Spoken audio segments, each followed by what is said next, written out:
Innal hamdalillah nahmaduhu wa nasta'inuhu wa nastaghfiruh wa na'udzu billahi min shururi anfusina wa min sayyiati a'malina. May yahdihillahu fala mudilla lahu wa may yudlilhu fala hadiya lahu. Asyhadu an la ilaha illallah wahdahu la syarika lahu wa asyhadu anna sayyidana wa nabiyyana Muhammadan abduhu wa rasuluh. Allahumma salli wa sallim wa barik ala sayyidina Muhammadin wa ala alihi wa sahbihi ajma'in. Amma ba'd. Ma'asyiral muslimin, usikum wa nafsi bittaqwallahi wa ta'atihi la'allakum tuflihun. Saudaraku yang dimuliakan Allah Subhanahu wa ta'ala, yakinlah saat ini kita sedang ditatap oleh Allah Subhanahu wa ta'ala. Yakinlah saat ini kita sedang menjadi tamu Allah. Saat ini kita sedang berada di Baitullah, di rumah Allah, di masjid, tempat yang paling mulia di muka bumi ini. Maka hadirkan hati kita semuanya. Mungkin ini adalah Jumat terakhir untuk kita semuanya. Kesempatan yang Allah berikan saat ini tidak akan pernah terulang kedua kali. Maka sungguh beruntung orang yang hatinya selalu beriman, yakin kepada Allah, tidak akan pernah menyia-nyiakan saat dirinya menjadi tamunya Allah Subhanahu wa ta'ala. Saudaraku yang dimuliakan Allah Subhanahu wa ta'ala, siang hari ini mari kita bermuhasabah. Sejenak waktu yang singkat kita mengingat tentang kasih dan sayang Allah Subhanahu wa ta'ala kepada kita. Berapa nikmat yang Allah telah anugerahkan dalam kehidupan kita semenjak kita berada dalam kandungan ibunda kita. Terlahir kita belajar kalimat demi kalimat.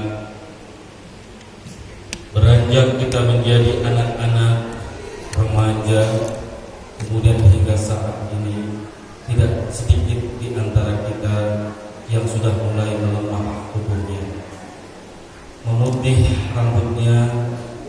Itulah fase kehidupan yang harus kita jalani. Tinggal satu penantian, harap-harap cemas, kapan akan datang ajal, waktu perjumpaan kita dengan Allah Subhanahu wa ta'ala. Saudaraku yang dimuliakan Allah Subhanahu wa ta'ala, satu demi satu orang-orang yang dekat di sekeliling kita, bahkan orang-orang yang kita sayangi, orang-orang yang kita kenal, berpulang dipanggil dengan kematian oleh Allah Subhanahu wa ta'ala.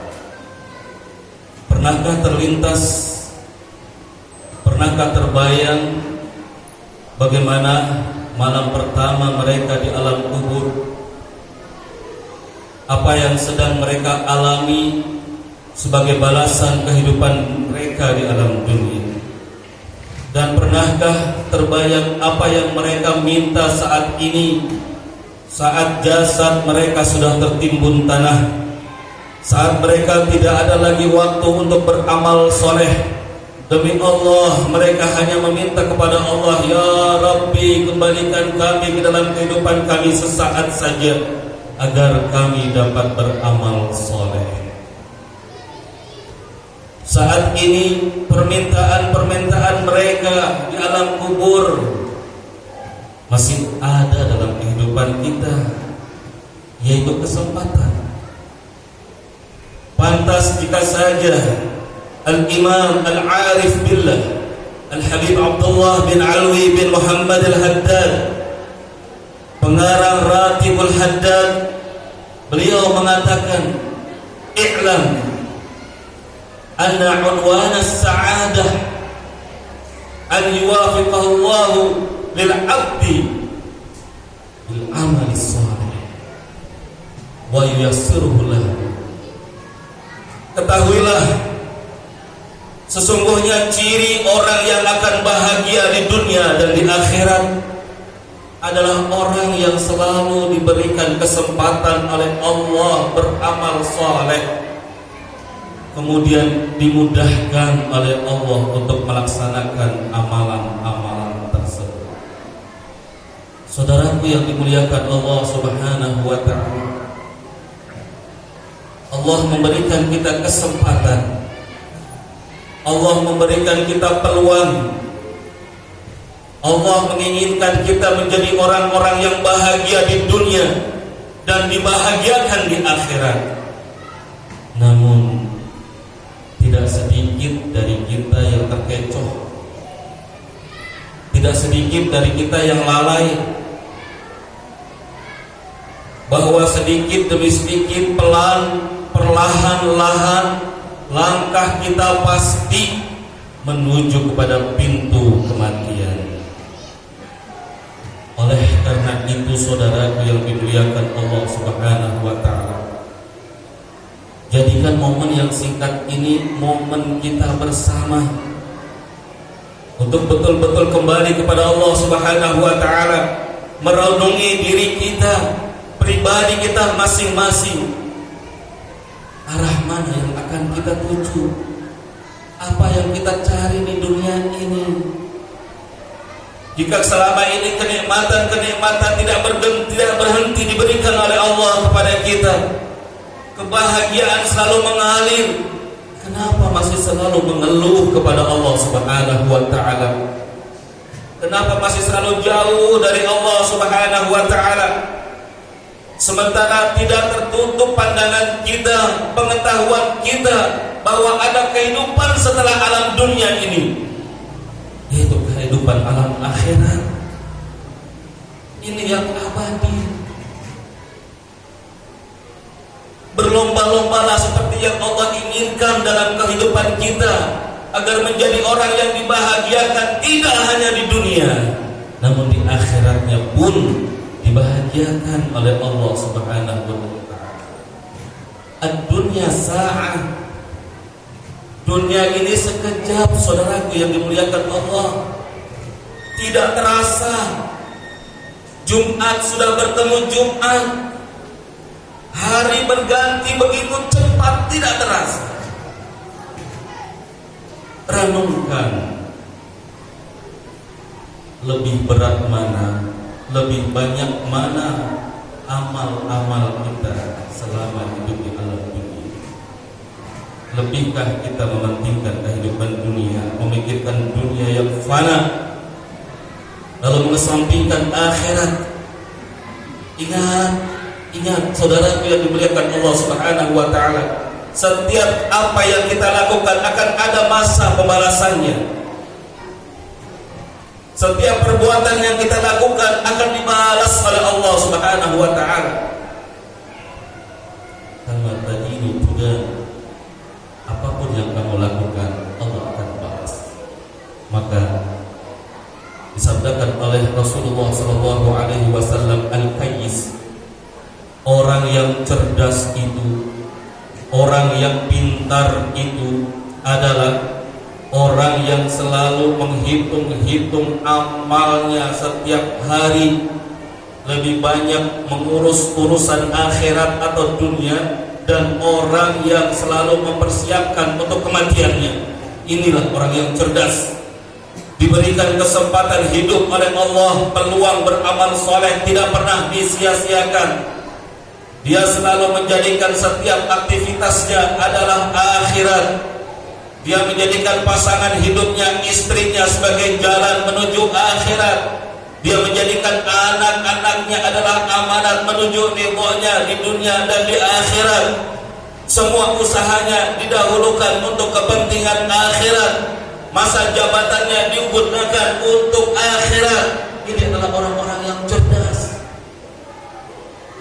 Sementara orang-orang yang lalai adalah orang-orang yang terbuai, yang selalu memikirkan kehidupan untuk esok. Bagaimana nasib kami, bagaimana nasib istri kami, bagaimana nasib anak-anak kami. Semua nasib-nasib dunia, rizki bukan kita yang menanggungnya. Allah sudah menjaminnya. Wa ma min dabbatin fil ardh, tidak ada hewan melata di dunia ini illa 'alallahi rizqaha, kecuali Allah sudah menjamin rizkinya. Maka saudaraku yang dimuliakan Allah Subhanahu wa taala, persiapkan akhirat kita. Persiapkan untuk kehidupan yang abadi, saudaraku yang dimuliakan Allah. Cukup dengan kelalaian-kelalaian kita. Cukup dengan teguran-teguran yang Allah berikan kepada kita. Mari kembali kepada Allah Subhanahu wa taala. Jadikan semua waktu-waktu ini untuk kebaikan kita, alam akhirat kita. Dekatkan diri kepada Allah Subhanahu wa taala. Makmurkan rumah Allah, makmurkan masjid. Jadikan diri kita ini tamu-tamunya Allah setiap saat dalam salat 5 waktu kita. Bahkan ada salah satu riwayat yang menceritakan tentang dahsyatnya kehidupan kita nanti di padang mahsyar. Satu hari yang banyak dilupakan oleh umat manusia. Hari di mana saat itu manusia dikumpulkan oleh Allah dari zaman Nabi Adam hingga yaumil qiyamah. Berapa triliun orang akan berkumpul di padang mahsyar. Saat itu banyak sekali orang-orang yang gelisah, banyak sekali orang-orang yang tersiksa, banyak sekali orang-orang yang ketakutan menanggung nasibnya. Saat itu mereka tahu hari itu mereka akan dihisab. Namun hari pembalasan, hari hitungan itu belum datang. Mereka harap-harap cemas, apakah saya akan masuk neraka ataukah saya akan masuk surga. Ingatlah di hari itu, saudaraku yang dimuliakan Allah Subhanahu wa ta'ala. Cukup dengan kehidupan kita semuanya. Jangan banyak menuntut kepada Allah, jangan banyak mengeluh kepada Allah. Kullu yaumin huwa fi syan. Setiap hari Allah mengatur kehidupan kita, mengatur rizki kita, mengatur semua yang ada dalam tubuh kita. Hanya alam akhirat yang kita harus mengaturnya sendiri, kita yang harus menentukannya sendiri. Ingat, hari itu kita akan dikumpulkan oleh Allah Subhanahu wa ta'ala. Banyak manusia berbondong-bondong datang kepada Nabi Allah Adam alaihissalam. Mereka meminta kepada Nabi Adam, ya Nabi Allah Adam, engkau adalah kakek dari semua manusia. Mintalah kepada Allah agar persidangan ini segera dibuka. Kami ingin segera-segera mengetahui nasib kami. Apakah kami masuk dalam surganya Allah ataukah masuk dalam nerakanya Allah?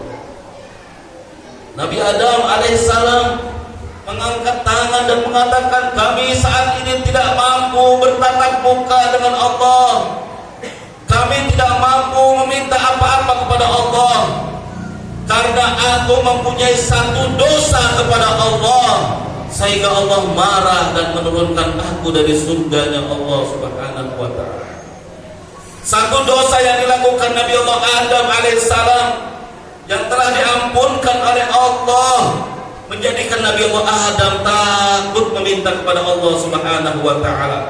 Berapa dosa kita saat ini masih enak, masih tenang-tenang saja dengan murkanya Allah, masih tidak ada rasa takut dengan nerakanya Allah, masih tidak ada rasa takut dengan siksanya Allah. Sementara dosa bertumpuk dan semuanya akan dihisab oleh Allah.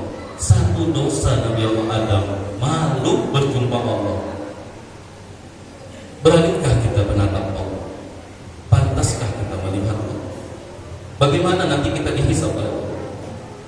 Bagaimana kalau sudah satu keburukan yang selama ini Allah tutupi, dibuka oleh Allah Subhanahu wa ta'ala di mahkamahnya Allah, ditonton oleh istri kita, dilihat oleh anak-anak kita, dilihat oleh tetangga-tetangga kita, bahwa selama ini menutupi kebusukan dosa-dosa kepada Allah hanya karena malu kepada manusia. Nabi Allah Adam memerintahkan, wahai manusia, pergilah engkau kepada Nabi Ibrahim. Datang manusia-manusia kepada Nabi Ibrahim alaihissalam. Wahai Nabi Ibrahim, pemimpin para nabi, tolong mintakan kepada Allah agar persidangan ini segera dibuka. Kami sudah tidak tahan, kami gelisah, ingin melihat apakah kami termasuk ahli surga atau ahli neraka Allah Subhanahu wa ta'ala. Nabi Ibrahim alaihissalam berkata, saya tidak sanggup untuk berbicara kepada Allah karena aku pernah berdusta kepada Allah sekali. Maka tidak pantas dengan dosaku aku meminta kepada Allah Subhanahu wa ta'ala. Berapa kali kita berdusta kepada Allah? Janji yang kita lakukan, yang kita ucapkan setiap salat kita, inna salati wa nusuki wa mahyaya wa mamati lillahi rabbil alamin. Sesungguhnya salatku, ibadahku, hidupku, matiku hanya kepada Allah, hanya milik Allah. Dusta semuanya. Faktanya, setelah salat kemaksiatan terulang, setelah salat ikrar kita kembali kita mendurhakai Allah, jauh dari Allah, menentang Allah. Mana janji yang kita ucapkan, inna sholati, sesungguhnya sholatku, wa nusuki, semua ibadah-ibadahku, wa mahyaya, hidupku, wa mamati, dan matiku lillahi rabbil alamin, hanya untuk hidupmu, hanya untuk istrimu, hidupmu hanya untuk anak-anakmu, hidupmu hanya untuk hartamu, hidupmu hanya untuk jabatanmu, hidupmu hanya untuk duniamu, dan engkau berdusta kepada aku. Tidak malukah nanti saat kita dihisab oleh Allah Subhanahu wa ta'ala dengan kedustaan-kedustaan yang selalu kita ucapkan di Baitullah, di rumah Allah Subhanahu wa ta'ala. Pergilah engkau, kata Ibrahim kepada Nabi Allah Nuh, semoga Nuh dapat membantu agar ini segera dibuka persidangan Yaumul Hisab. Datang kepada Nabi Allah Nuh, wahai Nuh, tolong mintakan kepada Allah agar mahkamah ini segera dibuka, agar kami tahu nasib kami dengan segera. Akankah kami menjadi ahli surga atau neraka? Nabi Nuh mengangkat tangan, wahai umat manusia, dalam hidupku bertahun-tahun aku mensyiarkan tauhid la ilaha illallah. Aku mengajak manusia untuk beribadah kepada Allah, namun anakku durhaka, anakku melawanku, makhluk aku kepada Allah Subhanahu wa ta'ala. Tidak pantas saat ini aku memintakan untuk kalian semua agar sidang ini dibuka. Saudara, Nabi Allah Nuh mempunyai satu anak yang durhaka kepada Allah Subhanahu wa ta'ala, malu saat berjumpa dengan Allah.